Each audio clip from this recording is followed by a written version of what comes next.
Coucou tout le monde, j'espère que vous allez bien. Donc vu que la dernière fois j'avais fait une recette de tarte salée, aujourd'hui j'ai décidé de vous faire une tarte sucrée. Et pour cela, je vais faire une tarte aux pommes alsacienne.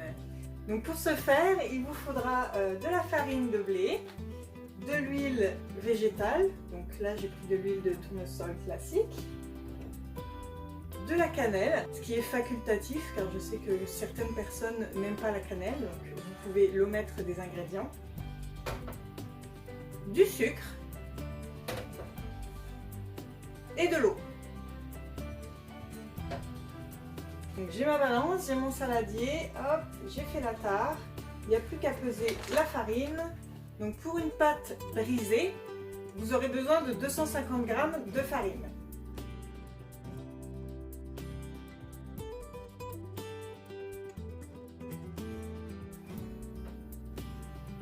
Une cuillère à soupe de sucre. Là c'est du sucre cassonade.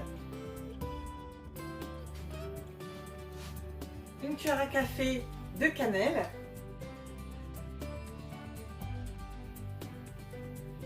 « 100 g d'huile et 100 g d'eau. Ensuite, je vais commencer par mélanger avec la cuillère à soupe, puis on terminera à la main.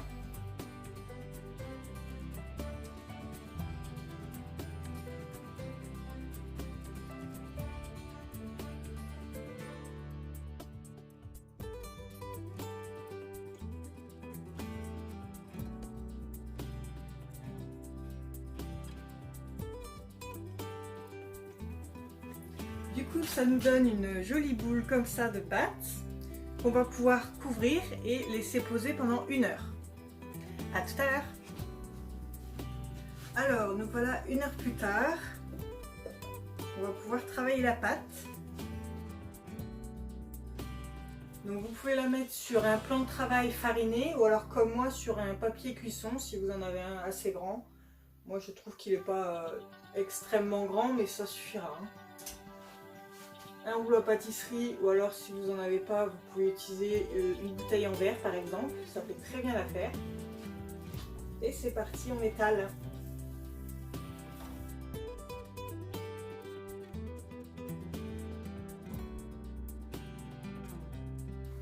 Ensuite on prend un moule à tarte, donc moi j'ai un moule à tarte en silicone mais vous pouvez aussi, comme j'avais dit pour la tarte salée, prendre un moule en verre ou n'importe quel autre moule à tarte. Par contre du coup si c'est pas un moule en silicone, il faudra bien graisser puis fariner pour éviter que la pâte colle au moule.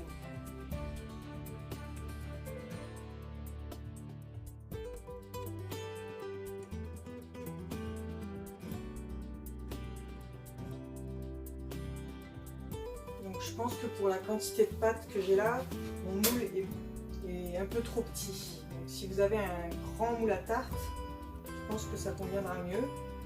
Moi pour la quantité de pâte là j'ai beaucoup plus de pâte finalement que le moule. Du coup je vais faire un gros bord épais. Ce que vous pouvez faire aussi c'est faire plusieurs petites tartelettes en plus à côté. Moi j'ai pas envie de faire de tartelettes en plus. Je vais faire plutôt un gros bord épais. Et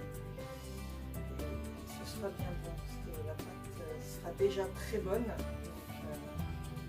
Moi ça ne me dérange pas de faire un gros bord. Après c'est vous qui voyez, hein. Vraiment vous pouvez très bien, comme je vous dis, soit utiliser un moule plus grand, soit récupérer de la pâte et en faire d'autres tartelettes, soit faire comme moi, un bord plus épais et ça ira très bien. Donc voilà, vous formez. Voilà, ça. Je pense vraiment qu'il y avait trop d'huile, hein, parce que je la trouve vraiment très grasse. Je pense qu'il faudrait réduire légèrement les quantités d'huile, peut-être que 70 g au lieu de 100, ce sera largement suffisant. Après ça, on va découper les pommes. Donc moi j'ai utilisé 2 grosses pommes, vous pouvez en utiliser selon la taille 3 ou voire 4 peut-être. Si vous aimez avoir beaucoup de pommes ou pas beaucoup, ça dépend de vos goûts aussi quand vous faites une tarte. Moi je pense que les 2 grosses là, ça suffira largement pour remplir mon moule. Donc c'est parti, je vais découper ça. Donc, pour découper les pommes, on commence par couper en 4, puis on retire le cœur des pommes avec les graines. Et ensuite on découpe en fines lamelles, très fines lamelles. Voilà.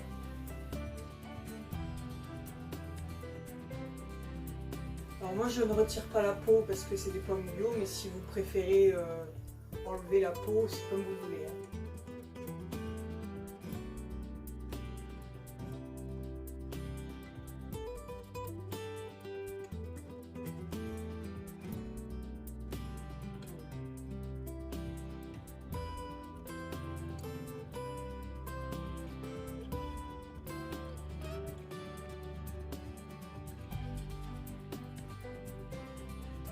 Une fois que c'est fait, on va pouvoir étaler les tranches de pommes sur notre pâte à tarte.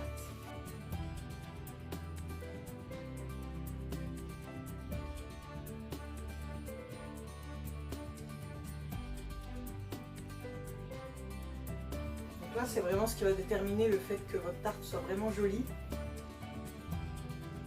Du coup, vous essayez de faire une jolie décoration en faisant des tours avec les pommes comme ça. En interposant les tranches les unes sur les autres.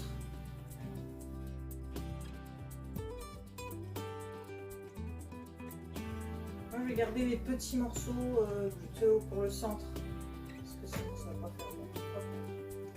Voilà, les petits morceaux, je laisse pour revenir.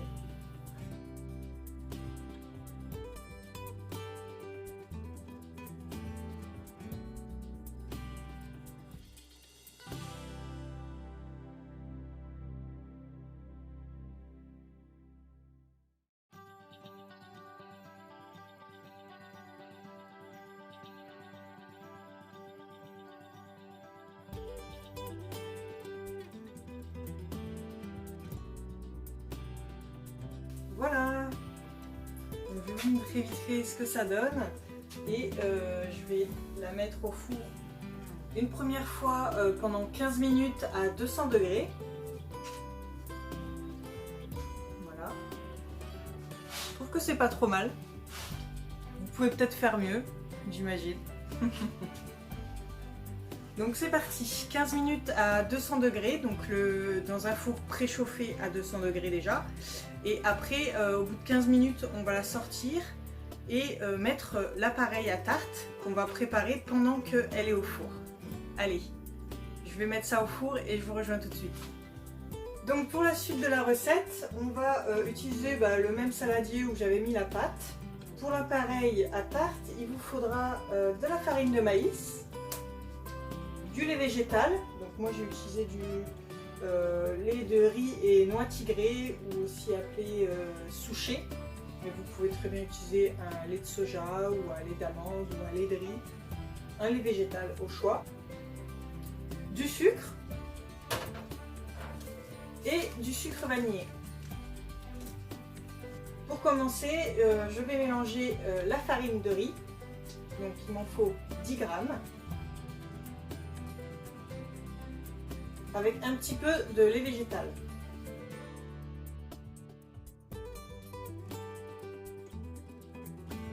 Une fois que c'est bien délayé, on peut rajouter le reste du lait végétal, c'est-à-dire au total il faut 150 g de boisson végétale.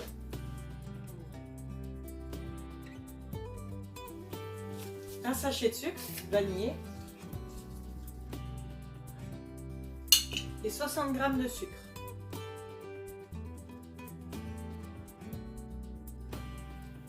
Et on mélange bien.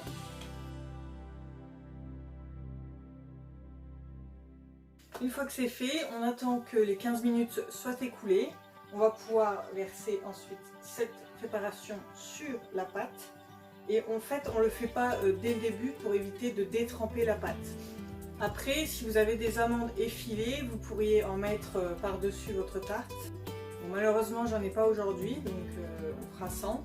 Vous pouvez aussi rajouter de la vanille, un petit peu de cannelle par-dessus. Moi j'utiliserai une cuillère à soupe de sucre pour caraméliser un petit peu. et peut-être aussi un petit peu de cannelle parce que j'aime beaucoup la cannelle. Voilà, donc bon, on attend un petit peu que la cuisson se termine et je passe à la suite de la recette. Les 15 minutes sont passées, maintenant que la tarte a commencé à cuire, voyez, elle est toute chaude. Je vais la poser ici sur un dessous de plat pour éviter de trop la brusquer quand je vais la reprendre. Je vais donc étaler l'appareil sur ma pâte.